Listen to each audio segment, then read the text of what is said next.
Welcome to my another vlog. Hello friends, मेरा नाम है रीनी बर्थवाल और मैं हूँ उत्तराखंड के इन खूबसूरत पहाड़ों के बीच बसे एक बहुत खूबसूरत शहर देहरादून से। अगर आप मेरी इस चैनल में नए आए हैं तो इस चैनल को सब्सक्राइब ज़रूर करें। आज सुबह से ही बहुत ही प्यारी बारिश आ रही थी, तो जब मैं अपनी बैक साइड वाली बालकनी में गई तो मेरे पीछे पीछे यहाँ मेरे साथ राघव भी आ गया। यहाँ पर राघव रो रहा है क्योंकि उसको देखना है उसका कोकोमेलन। बट मैं सुबह सुबह उठते ही उसे टीवी तो बिल्कुल नहीं दिखाने वाली थी, तो यहाँ मैं उसको और चीज़ों में एंगेज करने की कोशिश कर रही थी। फिर मैं उसे फ्रंट वाली बालकनी की तरफ लेके गई। यहाँ पर आकर उसका थोड़ा सा मूड चेंज हुआ। उसको लग गया था कि हाँ, आज मम्मी कोकोमेलन तो बिल्कुल नहीं दिखाने वाली। यहाँ पर वो मेरे साथ बारिश छम छम गाना गा रहा था। उसको बारिश के टाइम पे ये गाना हमेशा याद आ जाता है। बस ऐसे ही हमने कुछ देर टाइम पास किया और इन नज़ारों का मज़ा लिया और फिर मैं आ गई अपनी किचन में क्योंकि मुझे बनाना था अपने हस्बैंड के लिए लंच। तो बस लंच का काम स्टार्ट करा और हमने लंच किया।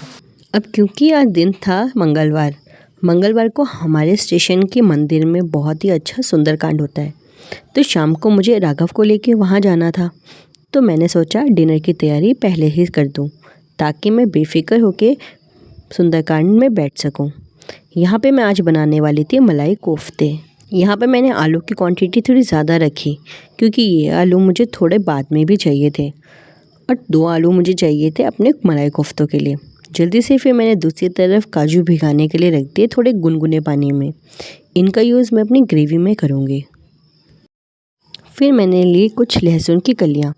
यहाँ पे मैं जल्दी जल्दी से लहसुन को पील कर रही थी, जिसको मैंने रफली चॉप करके रख दिया। यहाँ पे मैंने ज़्यादा लहसुन नहीं लिया है क्योंकि मुझे इस ग्रेवी में इतनी ज़्यादा लहसुन की रिक्वायरमेंट थी नहीं, तो बस इतनी लहसुन काफ़ी है। फिर मैंने 2 प्याज लिए, इनका मैंने मिड का पार्ट हटा लिया और इसे भी मैंने रफली चॉप करके रख दिया। अब यहाँ पे मलाई कोफ्तों के लिए क्या होता है कि जितना हम प्याज लेते हैं ना, उससे डबल क्वांटिटी में हमें यहाँ पे टमाटर लेने होते हैं। तो जैसे मैंने यहाँ 2 प्याज रफली चॉप किए, वैसे ही मैंने 4 टमाटर लेके उन्हें भी रफली चॉप कर लिया था। यहाँ पे हाइब्रिड वाले टमाटर का ही यूज़ करना, क्योंकि अगर देसी टमाटर आप यूज़ करोगे तो आपकी ग्रेवी बहुत ही खट्टी बनेगी। तो मेक श्योर कि आप हाइब्रिड टमाटर का ही यूज़ करें। अब यहाँ पे हमारे प्याज और टमाटर एकदम रेडी थे। फिर मैंने ली 2 ग्रीन चिली, जिनको मैंने रफली चॉप कर लिया। इस रेसिपी में मुझे कुछ खड़े मसाले चाहिए थे, तो मैंने यहाँ पे 2 तेज़पत्ते, 4 से 5 लौंग, थोड़ी सी दालचीनी और हरी इलायची के कुछ दाने और 8 से 10 यहाँ पे काली मिर्च के दाने रख लिए। गरम तेल में फिर जीरा डालते हुए मैंने खड़े मसाले डाले, जैसे कि हरी इलायची, काली मिर्च, लौंग, तेज़पत्ता और दालचीनी के 2 टुकड़े। इन्हें अच्छे से सुनहरा होने के लिए छोड़ दिया। बीच बीच में इसको चलाना भी ज़रूरी था ताकि इसको नीचे लग ना जाए।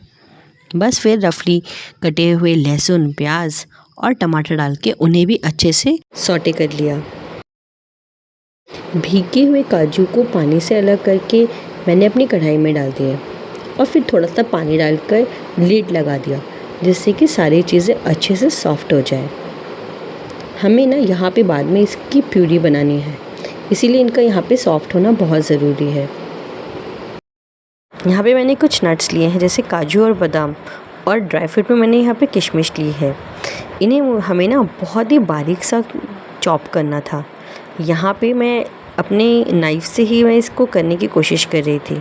आप चाहें तो आपके पास अगर इस तरीके की कोई ओखली हो तो आप उसमें भी इसको अच्छे से क्रश कर सकते हैं। बस हमें इसका पाउडर नहीं बनाना, इसीलिए इसको मैं ग्राइंड नहीं कर रही हूँ। बस हाथ की मदद से ही इसे बारीक चॉप करने की कोशिश। जितना बारीक इसे आप यहाँ पे कर सकते हैं ना, उतना बारीक आप करना।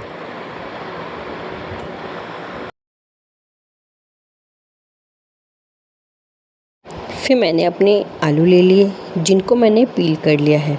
यहाँ पे एक बात का ध्यान रखना है, आलू को ना पानी के अंदर भीगने के लिए बिल्कुल नहीं छोड़ना। उन्हें बॉईल होते ही पानी से सेपरेट कर लेना है। ताकि आलू के अंदर मॉइस्चर बिल्कुल ना रहे, आलू एकदम सूखा रहे। बस यहाँ पे ग्रेट करते हुए अपने आलूओं को, अपने पनीर को भी मैंने इसी प्लेट में ग्रेट करके रख लिया, जिससे कि मुझे अपने मलाई कोफ्ते बनाने थे। यहाँ आलू से डबल क्वांटिटी पनीर की होनी चाहिए। ग्रेटेड आलू और पनीर को हमें इस तरीके से गूंथ लेना है कि एक बॉल शेप बन जाए और ये बर्तन को बिल्कुल छोड़ दे, तभी ये हमारा परफेक्ट है हमारे मलाई कोफ्तों के लिए। अच्छे से आलू और पनीर के मिक्सचर को तेल लगा के हाथों से मैंने इस तरह से चपटा करके, जो मैंने ड्राई फ्रूट्स चॉप किए थे वो इनके बीच भर के अच्छे से एक बॉल बना लिया। अब इस बॉल को आप कोई भी शेप दे सकते हैं। यहाँ पे मैंने इसको सिलेंड्रिकल शेप दिया है, आप चाहें तो इसको एज इट इज़ बॉल की शेप में भी बना सकते हैं। कम्प्लीटली चॉइस आपकी है। मुझे इस तरीके से पसंद है तो मैंने ऐसे ही बना कर रख लिए। सारे मलाई कोफ्ते फ्राई करने के लिए एकदम रेडी थे। बस यहाँ पे क्या करना है, इन्हें फ्राई करने से पहले मैंने एक बार इसमें कोट करना है अरारोट। यहाँ पे आप अरारोट की जगह कॉर्नस्टार्च भी यूज़ कर सकते हैं। ऐसा करने से क्या होता है कि कोफ्ते में बाहर से एक क्रिस्पनेस बनी रहती है और अंदर से तो ये बहुत सॉफ्ट होते ही हैं। तो बस अब ये डीप फ्राई के लिए एकदम रेडी थे। गरम तेल में इन कोफ्तों को डालकर मैंने दोनों तरफ से अच्छा सा सुनहरा कर लिया। आप इसे चाहें तो डीप फ्राई भी कर सकते हैं। अब यहाँ राघव फिर मुझे परेशान करने आ गया। इसका काम ही है, जब मैं किचन में कुछ काम कर रही होती हूँ तो 10-15 बार तो आता ही है मेरे पास। चलो, अब यहाँ पे हमारे कोफ्ते सुनहरे हो गए हैं। देखो कितने अच्छे से कोने कोने से सुनहरे दिख रहे हैं। बस इस स्टेट में हमें ये कोफ्ते एकदम निकाल कर साइड कर लेना है।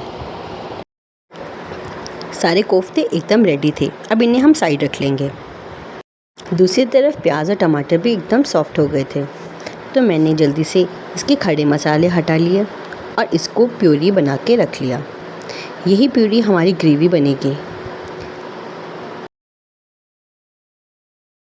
जार में डाल के अब ये प्यूरी के लिए एकदम रेडी है। अब यहाँ मेरा लिटिल हेल्पर मेरी हेल्प करने आ गया। उसको ये करने में मज़ा आता है, तो मैं बस पीछे खड़ी होकर हमेशा देखती ही रहती हूँ। प्यूरी अब रेडी है ग्रेवी बनाने के लिए।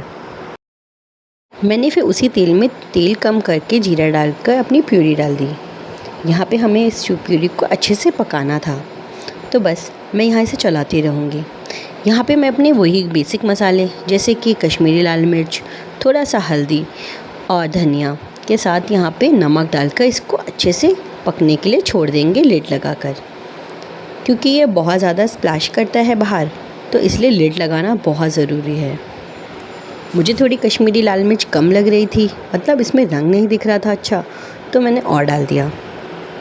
अब ग्रेवी की कंसिस्टेंसी थोड़ी गाढ़ी थी, तो इसीलिए मैंने जिस जार में प्यूरी बनाया उसमें थोड़ा पानी डालकर अपनी इस प्यूरी में डाल दिया, जिससे कि कंसिस्टेंसी थोड़ी सी थिन हो जाए। पनीर की कोई भी आइटम हो तो कसूरी मेथी जाना तो बिल्कुल कंपल्शन होता है। तो बस मैंने गरम तवे में थोड़ा सा कसूरी मेथी डाल के इसको अच्छे से ड्राई रोस्ट करके रख लिया। दूसरी ओर हमारी ग्रेवी भी एकदम से रेडी थी। इसमें लास्ट में मैंने थोड़ा सा गरम मसाला डाल के अच्छे से मिक्स कर लिया। बस इस स्टेज में हमें गैस के फ्लेम को बंद कर लेना है। यहाँ पे मलाई कोफ्ता एकदम रेडी था। अब ये खाना हमें रात में था, तो इसीलिए मैंने यहाँ पे 2 ही रखे हैं, सिर्फ ये बताने के लिए कि इस तरीके से आप सर्व कर सकते हैं। यहाँ पे मैंने फ़्रेश क्रीम ली है, जो मेरे घर के ही दूध से बनी है। मतलब जो राघव के लिए दूध आता है ना, उसी में से मैं ये क्रीम निकाल लेती हूँ। तो बस यहाँ पे इसको इस तरीके से सजाते हुए हमें सर्व करना है। एक बात का हमेशा ध्यान रखना कि सर्व करते वक्त ही हमें ग्रेवी में अपने कोफ्ते रखने हैं। अगर हम पहले से ही रखकर छोड़ देंगे ना, तो ये हमारे कोफ्ते टूट जाएंगे, जो कि बहुत बुरे लगेंगे सर्व करते टाइम। तो बस ये छोटी छोटी चीज़ों का ही ध्यान रखना है। यहाँ पर देखो मेरा कोफ्ते कितने अच्छे से टूटा और बहुत ही टेस्टी ये कोफ्ते बन के रेडी थे। सच में ये किसी भी बिगनर के लिए बहुत ही इजी रेसिपी है, अगर वो इसी तरीके से सारे स्टेप्स फॉलो करे। इसे आप रोटी या नान किसी के साथ भी सर्व कर सकते हैं। ये सच में बहुत टेस्टी बनी थी। शाम होते ही फिर राघव को लेकर मैं निकल गई मंदिर की ओर। हमारे स्टेशन के मंदिर में बहुत ही अच्छा सुंदरकांड करते हैं, बट मैं कभी पूरा अटेंड कर नहीं पाती क्योंकि मेरा छोटा बच्चा मुझे बहुत परेशान करता है। यहाँ भी राघव सिर्फ 5 मिनट रुका होगा, उसके बाद उसने मुझे परेशान करना शुरू कर दिया। बस फिर मैं इसे लेके घर की ओर चली गई। भगवान की कृपा आप सब पर बनी रहे। उम्मीद है आपको ये व्लॉग पसंद आया होगा। मिलते हैं कल एक दूसरे व्लॉग में। तब तक के लिए like share subscribe to my channel and thanks for watching my videos.